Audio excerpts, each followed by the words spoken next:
Is Israel really that bad? Why is everyone attacking Israel so hard?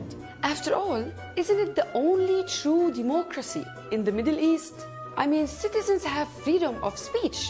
Women are treated as equal. They even have gay rights. They have the vegan capital of the world.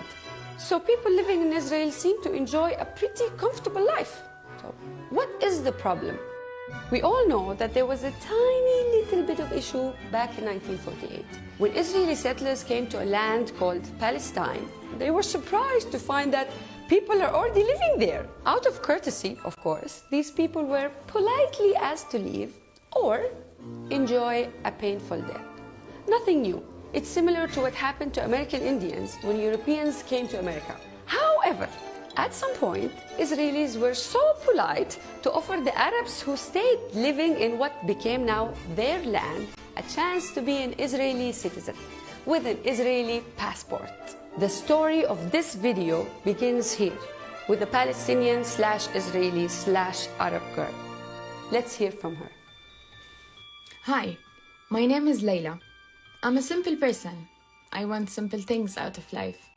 I want to study, find a job, get married, have a family.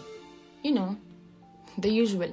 I come from Al-Nasra, and Al-Nasra is like any Arab town in Israel, where houses are cramped and congested. My family would like to move to a bigger place, as we're 8 people living in a 2-bedroom house. However, the government owns most of the land, so it looks like we have to build on top of our existing house to make extra room. I wanted to apply to universities, but I found out that I have to take an exam that's almost impossible to pass. It was weird when I figured out that this exam is exclusively for Arabs. Jews didn't have to take it, apparently. But how come? We all graduated from the same school. So, I gave up on the whole university idea and wanted to find work. I couldn't though, because most job offers go to Jews. I then tried to find work in other cities, but I also couldn't. See, you might not know that every part of Palestine is controlled by the Israeli police and is divided into 6 sections: Gaza, Jerusalem, the 1948 occupied Palestinian land, and 3 other sections in the West Bank.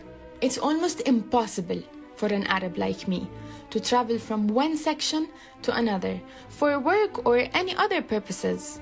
However, Jews don't face many issues moving between sections, which is again weird because I'm a citizen too, right? Today, if you were a Jew from any part of the world, you can claim your Israeli citizenship immediately. Move to Palestine and be given a house and a job, while millions of Palestinian refugees around the world are denied a passport and aren't allowed to visit. If you were so lucky to be able to travel as an Arab though, make sure you're ready for the fun experience. The West Bank alone has over 700 military checkpoints, where they have prepared special lines labeled Arabs for us. You better get your snacks, because you will be standing there for hours, packed in between hundreds of people waiting in that same line, hoping to make it to the other side. In winter, they aim cold fans on the queues, and in summer, they blow hot air.